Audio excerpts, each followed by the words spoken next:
Rasulullah, sebenarnya semua kejadian yang menimpa Rasulullah itu adalah pembelajaran.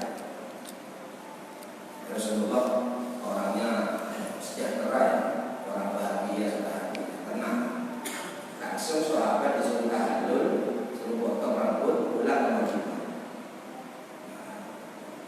Jadi nggak kerjakan haji tapi tahallul, dipotong rambutnya. Kayak orang habis melaksanakan haji, habis nafar awal, rasanya kalau nafar awal itu kan rasanya haji. Jadi tahallul itu berarti menunjukkan Rasulullah tetap niat haji. Innamal a'malu binniyat wa innamal likulli imri'in ma nawa.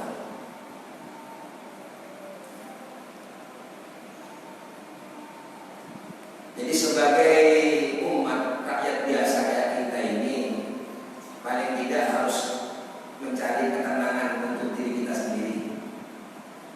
Biarkan orang-orang yang punya posisi yang berkepentingan atau orang-orang yang punya posisi yang diamanati untuk bertanggung jawab dengan sesuatu kejadian, dan itu aja yang mengambil kebijakan.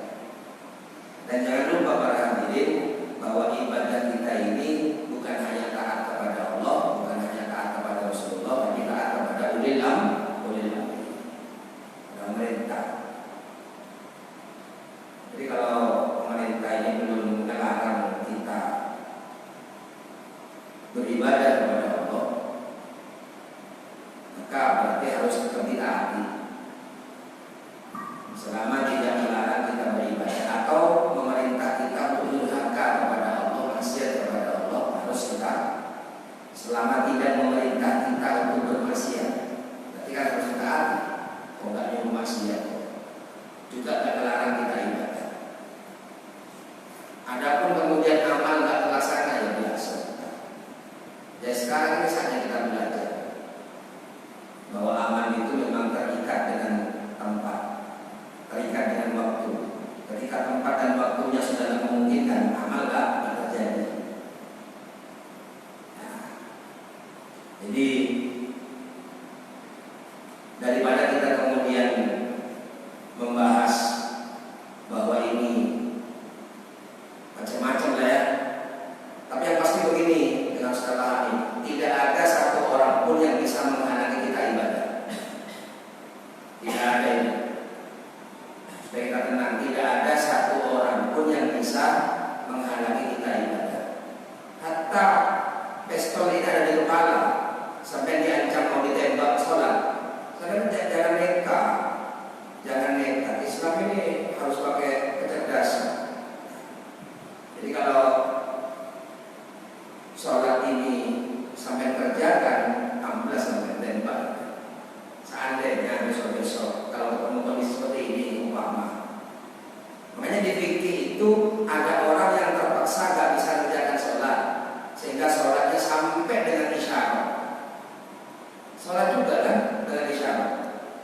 Yang saya maksud adalah kalau amal ini kondisional, amal ini sesuaikan dengan kondisinya. Kalau kondisi tidak mengizinkan, jangan dikerjakan.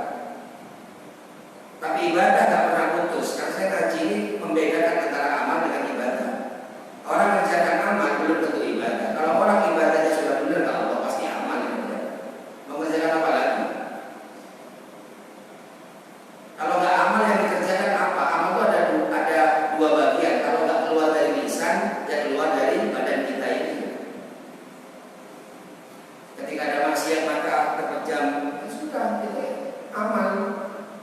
Motivasinya, tujuannya yang kemudian dinilai sebagai ibadah. Jadi kalau ditembak, mau diajak tembak, mau dibunuh, jangan puasa Ramadan, sampai mau puasa, jangan dipaksa makan saja. Makan kalau di hatinya nolak bahwa dia tidak mau makan, mau puasa, lanjut puasanya. Saya bisa putus ibadah. Jadi habis dimakan, lanjut puasa, jangan sampai makan terpaksa. Tidak putus puasa. Jadi kalau umpamanya ada sedikit memahami begini, walan tardo angkal yahudu walan nasara, nas Quran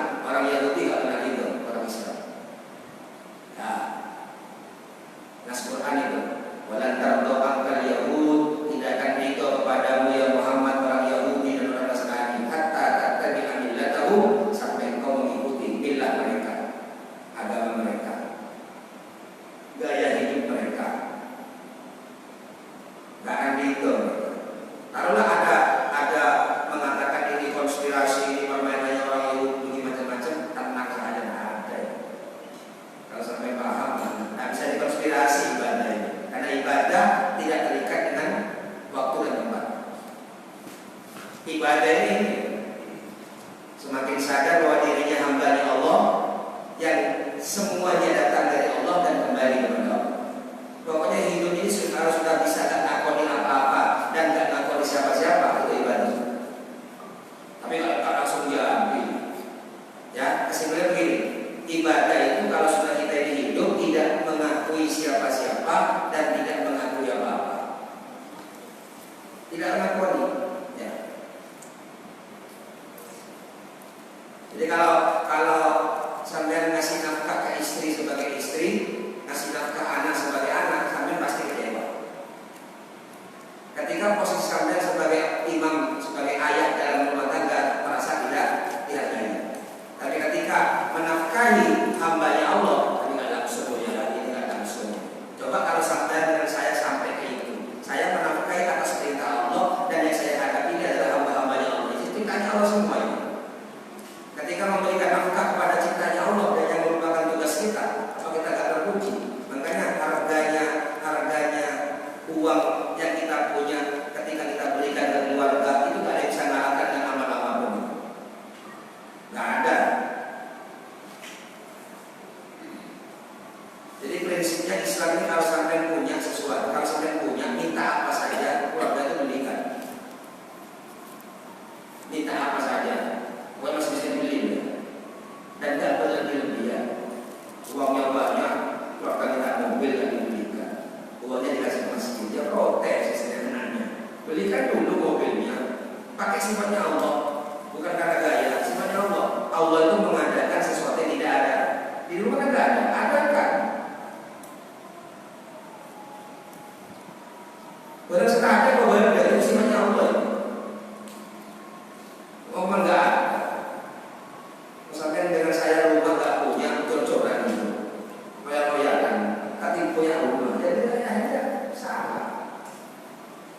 Lillahi ta'ala, nanti kalau dapatnya punya, ya semuanya ngomong gitu bisa, tapi kenyataannya tidak ada. Mari data, jadi biar bisa. Jadi apa yang tidak ada diadakan itu bagian dari sifatnya Allah. Saya sopan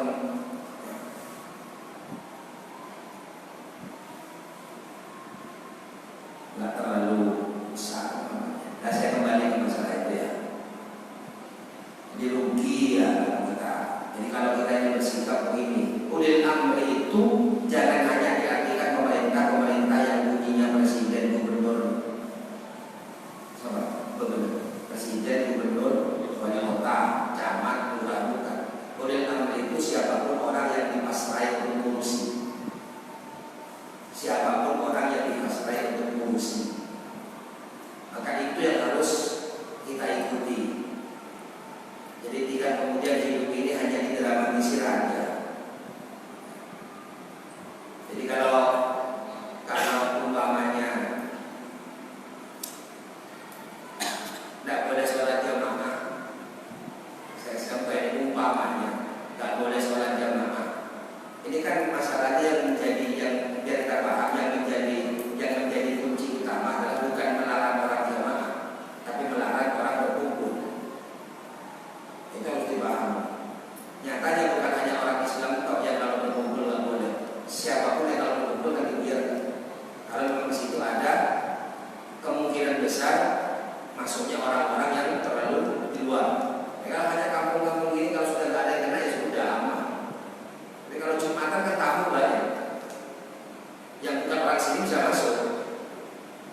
Jadi yang menjadi masalah adalah kerununannya supaya wabah ini tidak berpindah. Karena seandainya kena saya karena lewat 2 minggu ambles. Karena yang dokter 2 minggu ini kan bahasanya kan harus diterima. Ini sampai saya bukan dokter. Ilmu itu kan ilmunya Allah, harus dipercaya. Jadi ngabet awal tak tahu apa tak percaya kan dokter. Tidak tahu apa-apa kalau percaya dokter. Mau dokter apa percaya dia. Nah walaupun dibohong sampai nggak dosa benar. Kalau dibohong itu benar, tak tahu apa. Nah kalau pindah orang baru, ini hidup lagi 2 minggu, pindah lagi 2 minggu, pindah lagi 2 minggu. Oleh seminggu di saya, pindah ke orang 2 minggu lagi. Nah kalau nggak pindah-pindah, maksudnya itu maunya. Dan kita pas terima bukan orang yang kita bilang.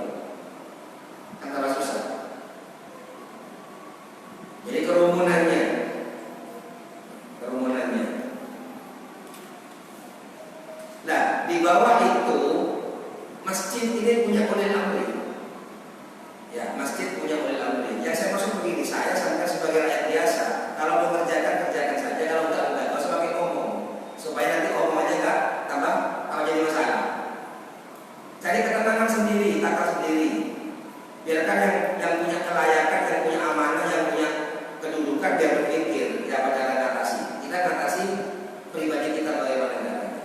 Nah kalau nyatanya masjid di sini dibuka sampai mengerjakan, kerjakan saja jemaah. Tapi yang sampai harus siap adalah ketika kemudian epideminya semakin bertambah, semakin betul-betul gak menurun, tambah banyak, ya tambah banyak, tambah tahu gak pada kumpul, harus di rumah semua, atau keluar rumah. Ya, nah ini makanya, ya, jadi jangan kaget kalau nggak boleh jemaah. Tapi pasti kalau masjid dibuka, nanti biar orang masjid ini, biar ulil amrinya masjid yang nanti nyampaikan kebijakannya kalau ada peringatan atau ada himbauan gitu. Sampai ikut saja. Seandainya ulil amrinya masjid ini, makanya jangan diadakan berkata orang yang dipasrai masjid ini kemudian mengambil kebijakan ditutup aja mah. Sampai juga jangan salah sangka. Cuma ditutup saja mah. Jangan. Itulah fungsinya jadi rakyat biasa. Ikut saja. Apakah Allah kemudian tidak menghitung sampai sholat jaga jamaah? Gua sampai sudah punya keinginan di sini. Ya, di sini sudah ada keinginan ingin jamaah, tapi nggak sampai jamaahnya karena ada sesuatu. Nah, sekarang kalau sampai nggak boleh masuk ke Mekah, mau apa? Sekarang ini, mau di situ apa katanya raja? Nggak ada yang bisa mempengaruhi. Ini kan umrohnya nggak bisa masuk. Gua jangan pernah khawatir. Padahal sebenarnya kalau itu seandainya, jadi kalau tanya kenapa Mekah tertutup, ya tanyakan ke raja yang saja punya kebijakan. Seandainya tanya ke ulama, ya nggak perlu, karena sebenarnya di hadis itu ada dua tempat yang nggak akan pernah kemasukan wabah penyakit. Haramain, Mekah dan Madinah. Dajjal nggak masuk, Tokun nggak masuk. Tokun itu adalah wabah yang cepat menular mematikan. Apa saja namanya, pokoknya Tokun itu bahasa Arab. Tokun itu adalah wabah yang cepat menular, menjangkit ke orang dan mematikan. Tokun nggak masuk, Dajjal nggak masuk. Di hadis begitu. Dua tempat ini, Mekah dengan Madinah. Tapi nyatanya kalau dia sudah tutup bagaimana? Nah kita yang orang biasa begini nggak bisa kan? Akhirnya ya jangan pernah merasa umrohnya gagal. Karena ketika di hati sudah ada mau kemauan umroh dan sudah semua syaratnya dipenuhi, tidak berangkat, Allah sudah tulis umroh. Dia tenang, sudah tulis umroh sampai sudah tulis. Seandainya pas nanti sampai bulan haji nggak berubah seperti dia, nama-nama orang yang berangkat tahun ini gagal nggak berangkat. Seandainya, itu tadi itu ingat cerita tadi yang mengenai Rasulullah, langsung aja dipotong rambutnya dulu. Ya. Sebagai bentuk niat yang sudah mau berangkat haji tapi nggak nyampe dipotong, Allah akan nyatat sebagai orang yang sudah kerjakan haji. Nanti ada kalau ada kesempatan berangkat. Jadi tidak perlu kecewa, tidak perlu stres, tidak perlu berat, tidak perlu. Ya, karena amalnya takdir. Saya pernah menyampaikan amalnya takdir. Yang paling penting adalah kita memupuk hati supaya ibadah kepada Allah. Ibadah tadi inna lillah wa inna ilaihi raji'un. Itu orang mau ibadah itu diakui semua miliknya Allah dan kepada Allah semuanya kembali. Punyanya Allah semuanya kembali ke Allah. Tak ada yang punya kita. Ada yang punya kita. Jadi kesadaran itu, ya. Jadi sholat maghrib sering dibaca kalau imam itu. Kalau sudah sampai ke jiwa inna lillahi wa inna ilaihi raji'un, ulaika alaihim shalawatun min rabbihim wa rahmah. Orang yang seperti ini dapat sholawatnya Allah. Makanya saya dengar sampai disuruh sholawat kanjeng Nabi itu apa? Untuk dapat rahmat. Ya orang yang seperti ini, maka gini, puncaknya sholawat adalah ketika mencetak jiwa kita menjadi jiwa yang ridho. Apa sih kerja sholawat itu? Ridho. Saya pernah nyampaikan. Sampai selalu baca sholawat Rasulullah apa pahalanya? Tapi kalau saya pahala tak jelas bukan nggak ada ya. Karena ketemu ridho. Karena sampai sholawat ke kanjeng Nabi kan kepingin dapat sholawatnya Allah. Tapi Allah di Quran sangat jelas sekali kalau Allah itu bersholawat kepada orang yang tidak asobat musibah. Qalu inna lillahi wa inna ilaihi raji'un. Apa musibah itu? Bukan sakit, bukan kematian, bukan wabah, bukan gempa bumi, bukan. Musibah itu apapun yang menjadi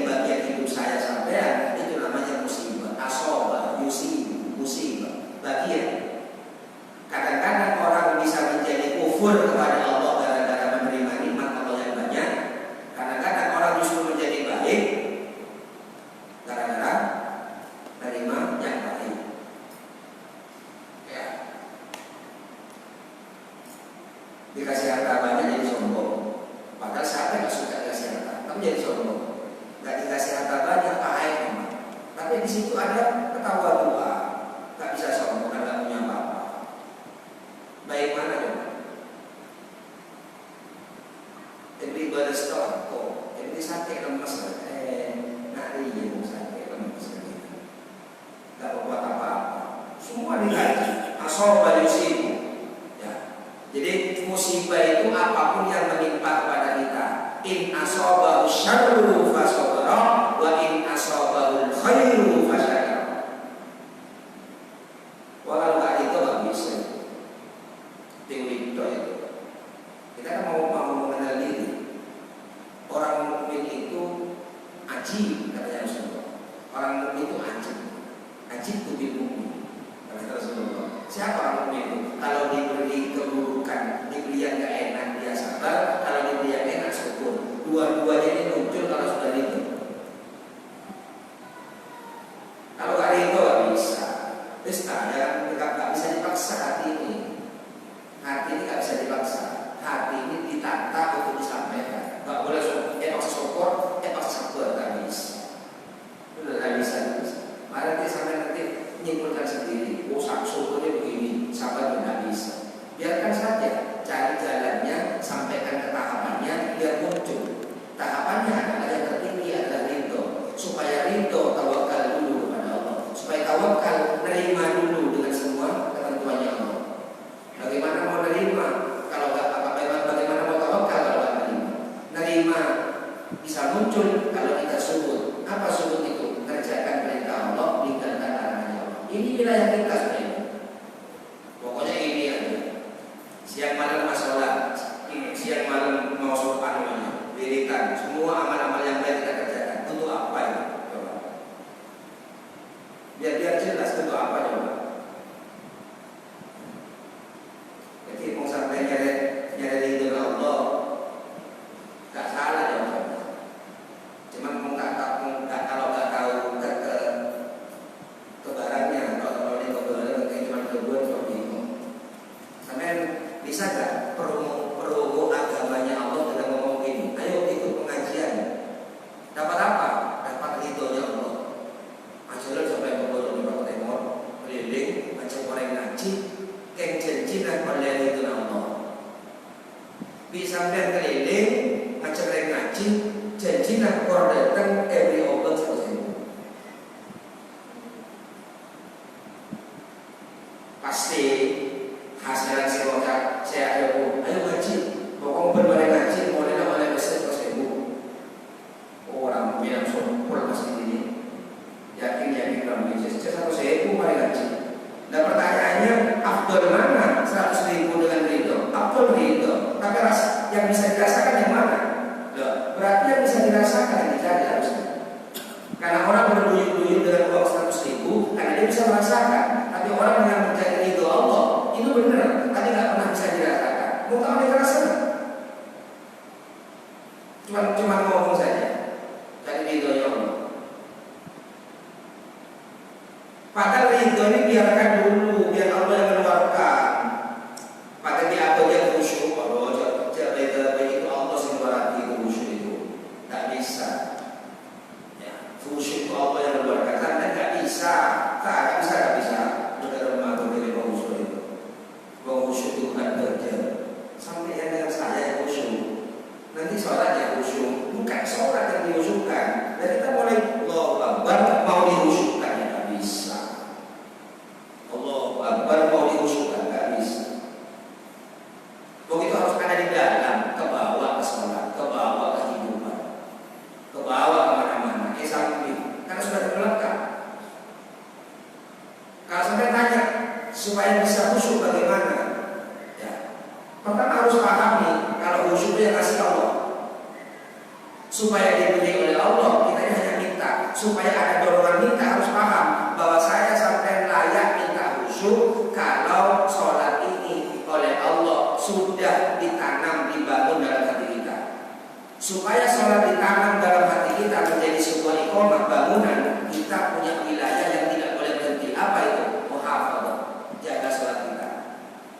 Nah, jaga sholat itulah perjuangan kita. Ajaga sholat. Ajaga sholat itu dijaga apa-apa yang bisa merusak sholat.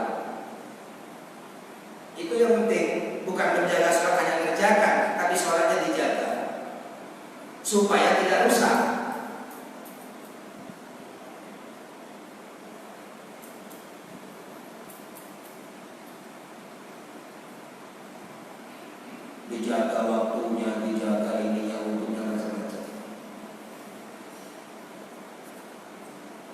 Saya sebagai satu ya, ini kan masih Rajab Sya'ban. Sya'ban ini sekarang tanggal 1 turunnya sholawat, tahmilul kiblat. Sya'ban itu pindahnya kiblat dari Masjidil Aqsa ke Masjidil Haram. Jadi sekarang itu Sya'ban. Kanjeng Nabi nyomong, habis nyomong kanjeng Nabi supaya kiblat pindah. Mulai Nabi Adam sampai Nabi Isa, kiblatnya Masjidil Aqsa. Sampai Rasulullah terima sholat, kiblatnya masih Masjidil Aqsa. 2 tahun Rasulullah dan sahabat sholat menghadap Masjidil Aqsa. 2 tahun. Saya kanjeng Nabi ngarap terus kepada Allah Subhanahu Wa Taala supaya kiblat ini pindah. Ya, pindah. Diminta sampai turun ayat awalli wajhaka syatrul Masjidil Haram. Sudah pindah mukanya kamu, pindahkan mukanya kamu ke Masjidil Haram. Kenapa Rasulullah ingin kiblatnya ke Masjidil Haram? Saya akan Ka'bah ini diciptakan oleh Nabi. Saya sampai gak milih jadi umatnya kanjeng Nabi oleh Ka'bah. Dulu Nabi Adam sampai Nabi Isa tak punya Ka'bah. Ya. Nabi Adam sampai Nabi Isa tak punya Ka'bah. Sampai gak minta kalau gak daftar. Lahirnya setelah Nabi Muhammad langsung oleh Ka'bah. Bukan Masjidil Aqsa. Kenapa Rasulullah ngadep ke Masjidil Haram? Karena Rasul tahu tentang umat. Ini loh. Amalannya Nabi, amalan Rasul, sholat ya, amalannya malaikat, tapi kiblatnya ke Masjidil Haram.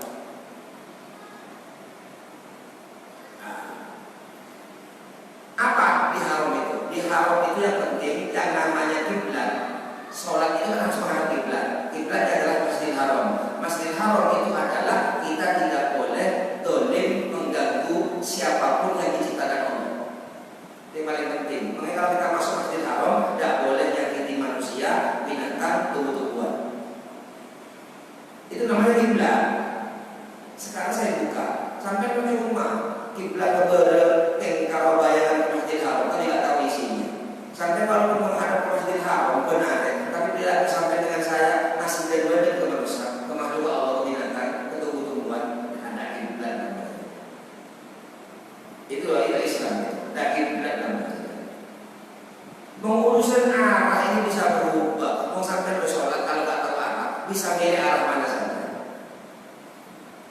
Saya sampai kalau sholat sudah tak tahu arah, bosan, maka sampai boleh menentukan arah mana saja di kiblat. Ben pasti benar. Kecuali pada orang yang lebih makrifat, orang lebih tahu kepada kiblat yang benar, pas ada kiblat salah sampai ada sholat ke timur baru putar ke. Tapi kalau orang hanya ngomong itu kiblatnya salah itu, sampai jauh itu orang gak makrifat namanya. Sampai dia ngomongin itu kiblatnya salah, apa dia ke apa sampai? Kok nggak tahu arah? Makanya kalau ngajari orang harus jelas, orang makrifat, orang tahu. Ahlul ma'ruf di dunia, hum ahlul ma'ruf di akhirat. Orang ngomong ini kalau orang paham beda. Jadi orang kalau sudah tersesat, kayak itu bosan, tahu nih ke arah, dia sholat ambil arah mana saja. Sampai ngomong harus jelas. Sampai sholat itu menghadap ke selatan. Mikir itu, kok berarti bocor ke laut? Mana? Mau laut berarti balik kanan. Karena laut, karena selatan itu kiri, sebelah kirinya barat. Selatan itu sebelah kirinya barat. Jadi kalau sampai menghadap ke selatan, maka balik kanan kiri. Menghadap kanan, arah kanan. Kalau ada ngomong sampai sholat itu menghadap utara kiri.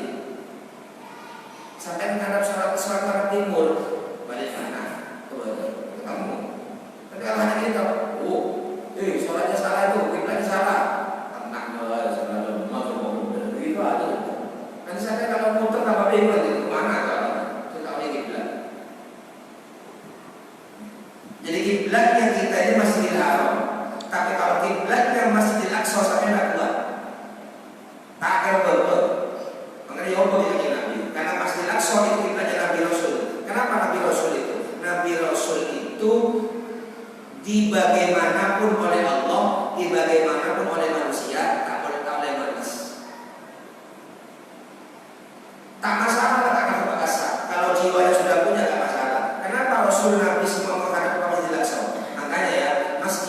haram, haram itu namanya adalah menjauhi semua apa yang mengganggu orang. Hukumnya haram kan? Haram. Menjauhi semua larangannya Allah. Pakai oreo ini legal, rasanya oreo itu haram. Tinggalkan semua. Makanya Masjidil Haram. Masjidil Haram itu adalah masjid di mana kita lebih harus perhatian ke barang haram untuk ditinggalkan. Karena banyak orang mengerjakan perintah tapi yang haram nggak bisa. Belajar di kelakon, tapi saya larang Allah di kelakon. Merasani, tunjuk, fitnah, macam-macam adu domba, saingan, cium-cium, dilarang semua itu masih nggak bisa. Kalau Masjidil Aqsa, namanya Aqsa, sampai kalau pada sholat ujian apa ya? Allahumma sholli ala sayyidina Muhammadin sholatan tunjina min jami'il ahwal wal afat sampai wa tuballighuna biha aqsal ghayat. Itu Aqsa. Apa Aqsa itu? Puncak. Puncak.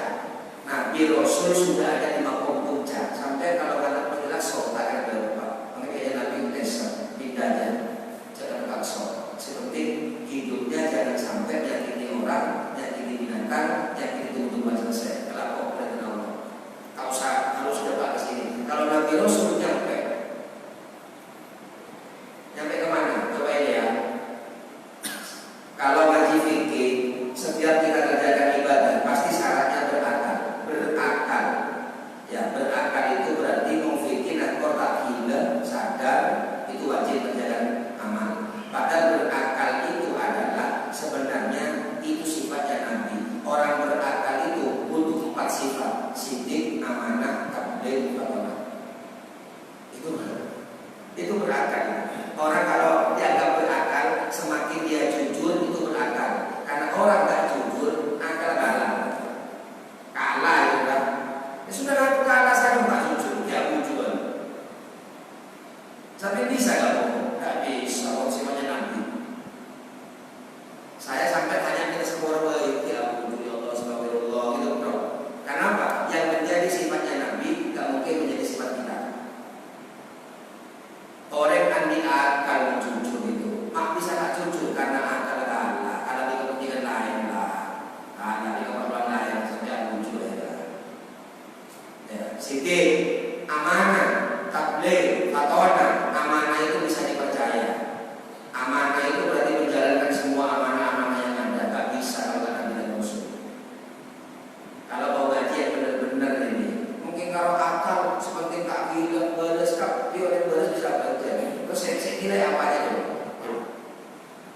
Kan Allah menilai takwa, yang dinilai apanya? Mau berjuang pada apa? Pada niatan, pada balas tak bilang apa juga. Yang mau dinilai yang menjadi pembeda. Yang menjadi pembeda, sholatnya sama semua, berjari masjid situ, imam di situ goreng, sholatnya sama, rakaatnya sama, terus apa membedakan? Terus kalau sholatnya sama, terus makomnya yang katanya Allah paling mulia adalah yang paling takwa, dinilai apa aja tuh? Gak bisa. Makanya kalau berbeda ciri-ciri utamanya, ada ciri yang mutlak yang mau dinilai oleh Allah. Apa? Ya syarat tadi itu, syarat. Jadi tenang ya. Jadi nggak usah gundah-gulana, nggak usah bingung. Ya. Tapi orang kita tak sing dia kita beda corona yang kata-kata begitu di sini. Takut ada himbauan harus tak boleh jemaah karena sampai kalau hatinya ibadah sudah sering jemaah sangat banyak terjadi nggak jemaah sampai menengah. Tapi Allah ini kau jemaah pakai beliau. Udah habis juga karangan saya. Jadi orang ini kalau sudah hidup hatinya untuk ibadah kepada Allah, amal bisa berubah. Amal itu bisa berubah. Kita bisa haji bisa burung. Ya. Jadi bisa burung. Mungkin tambah saya yang perlu dibalahin. Mengamankan tak oleh muncul yang punya nyaman, murah meriah, langsung akan kemarin. Ya. Jangan sampai karena ada wabah begini mantan yang sampai bisa jamin gak sih?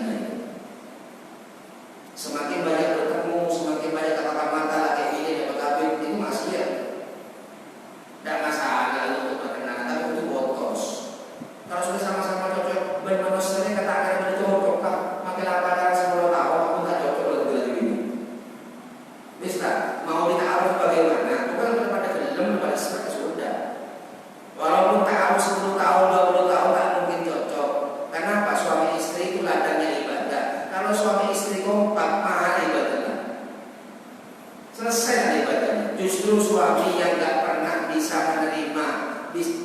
suami yang nggak pernah bisa ridho kepada istri menjadikan istri semakin bertambah baik, memperbaiki diri. Suami yang tidak pernah ridho istrinya kurang aja, suami itu yang harus memperbaiki diri. Tambahin boleh, tambahin boleh. Coba orang apa kok punya orang yang rusak. Ya, kasih bini, kok orang apa itu punya orang yang rusak gitu. Kasih bini, ya, kasih laki, kok orang apa aku salah ya bilang orang enggak ada udah semua. Padahal sebenarnya hubungan yang nggak pernah bisa mengakui kita ya hubungan dua itu mau ngeyakon sampai nah ibadah ya coding hubungan emosi. Makanya Allah tidak memberikan istri kita memuji kita supaya kita terus memperbaiki diri. Istri ini juga nggak pernah dipuji oleh suami supaya terus memperbaiki diri. Beribadah itu bukan untuk pujian. Ibadah yang sejati, ya ini garis bawah ya. Ibadah yang sebenarnya adalah ketika berbuat baik tidak mendapatkan balasan yang sesuai dengan harapan. Ya, mau ibadah oleh berdasar sebagaimana harapan sampai nanti akhirnya mengerjakannya lagi bukan karena ibadah tapi karena berdasar nilai. Kalau sekarang itu coba, ya, sampai nanti akhirnya kerja cari ekonomi karena kita dapat ujian dari keluarga. Justru itu yang bikin kemudian akhirnya jadi ibadah terus. Jadi Pak, kita memahami seperti itu penting. Karena apa? Ya karena tidak akan pernah berhenti. Orang suka oleh berdasar sebagaimana yang diharap itu kan. Sampai terakhir, coba ini logikanya. Sampai terakhir, ya sampai terakhir pas ibadah ditakdir, ya senang kan? Senang jadi terakhir ya terakhir kan senang. Ya wajar ya. Tapi besok sampai nanti terakhir lagi sampai bukan karena Allah pasti ada orang yang diantara mati. Coba kalau ini ibadah, sampai nanti letak nanti akhir terus. Itu baru ibadah namanya. Gak dapat balasan sampai yang sampai nanti tidak nanti. Ada sebenarnya ya tapi calon terakhir ya jangan lagi berhenti deh. Pada pertanyaan orang. Kata orang dulu itu nggak gitu. Jadi wajar lah, wajar kalau sampai berbuat baik kepada orang yang baik kepada saya sampai ya wajar. Supaya tak wajar itu mau orang lakukan kebagusan, mau orang tak bagus. Oh itu berat tuh ibadah. Dan itu percaya Nabi. Makanya di bulan Sya'ban nomor 2 saya baca ayatnya. Sekarang ini ada takbir boleh cuman 2. Maka Allah liwati wa alaihi wa maka Allah mati wa yastabir. Supaya keberadaan mereka kalau jadi adab, tak jadi adab. Kalau orang diadab pasti matinya sudah timur. Supaya tak jadi adab, maka sekarang ini waktunya nyambung dengan Imam. Sering-sering memanggil Rasulullah. Karena kalau suatu ada dengan kita nggak mungkin ada adab. Urusan penyakit itu paten, bis aja itu. Dan mungkin bisa berubah. Allah ini sudah pastikan kematian kita, cuma dicarikan sebabnya supaya sampai bisa terima. Mau tak ada sebab sampai bingung soalnya. Allah mati, kenapa kamu itu? Padahal mati itu janji sudah, tak maju tak mundur. Tapi dengan Allah dibikin sebab karena sakit, karena kecelakaan, karena ini. Tapi yang membunuh dia bukan kecelakaan, bukan penyakit. Allah yang sudah kasih jatah hidup ajar. Jadi waktu itu umatin ajar tidak ajar lu nastakhiruna sa'atan wa yastaqdimun. Ya. Jadi kalau ada orang mati mendadak, bukan mendadak memang waktunya, tidak ada mati mendadak itu. Mati mendadak itu kalau berarti mati ada. Ya, coba biasa aja itu mati mendadak, tidak ada mati mendadak. Kalau punya tauhid mati ya mati. Ada buat mati mendadak ini belum waktunya mati, itu namanya mendadak. Orang kalau sudah mati ya pasti waktunya. Sampai gitu loh, janjian Selasa, Senin datang, rumah mendadak pantas. Sampai loh mau menamu janjian alamat Selasa kok mainan. Kalau udah terus Senin, yang mau mendadak kan Selasa, itu namanya mendadak. Kalau mati ada mendadak, mati ya mati. Cuman kematian supaya tidak jadi adab. Sekarang kan ada wabah, umpamanya selawat sekarang di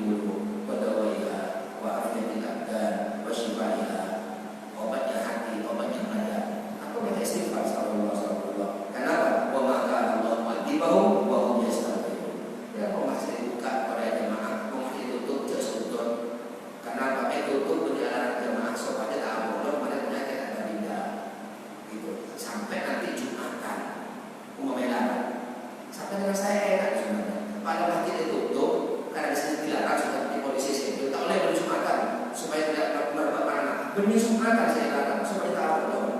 Dia kalau sholli fardhu. Nah, loh, tak usah. Ini usah dia tak dengan mati tutup ini. Rakyat ini enak langsung turun saja. Sepenting hati mau Jumatan ya Allah. Keng kegede dan ngisikan. Akhir saya harus sholat tuh. Ya saya ngajari cuma tenang saja, tenang, ibadah itu yang penting di hati, sambungan ke Allah, amal bisa berubah sesuai dengan kondisi. Mulai negara aman, tak Jumatan, mulai negara ada penyakit, TV mati, sudah hilang semua penyakitnya, pas Jumatan hilang, ini baru ya, tak boleh larang orang itu. Mungkin sekarang ada alasannya, jadi ibadah lagi di rumah, seumpama tidak ada tempat. Tapi mau masjid dibuka sampai datang. Saya takut ada tanda penyakit biarkan saja. Mau orang tak sama. Dia maka kau mati itu tentang kabur namanya. Biarkan orang mengambil sikap masing-masing. Yang ke masjid silakan, yang ke rumah silakan. Yang penting kalau masing-masing dibuka, yang silakan ngaji silakan. Banyak pengajian mungkin. Bulan coba edit pun banyak pengajian ada meski ada panggung, Isra Mi'raj, hall, burung gapi. Kenapa? Larang. Langsung buka polisi. Karena berpengumuman. Ya apa lagi sudah ada seperti itu. Bukan pengajian. Ternyata kembali oleh Hindu nyepi karena Hindu ada budaya perang api yang hujan polisi. Jadi bukan Islam untuk semuanya. Jadi bukan karena Islam yang salah paham. Saya kepengen domba. Orang kayak gini kadang-kadang beri kesempatan ya tuh. Coba Islam beliau jangan ya, sudah ibadat Allah dalam hati, amal tegakkan sebisa mungkin.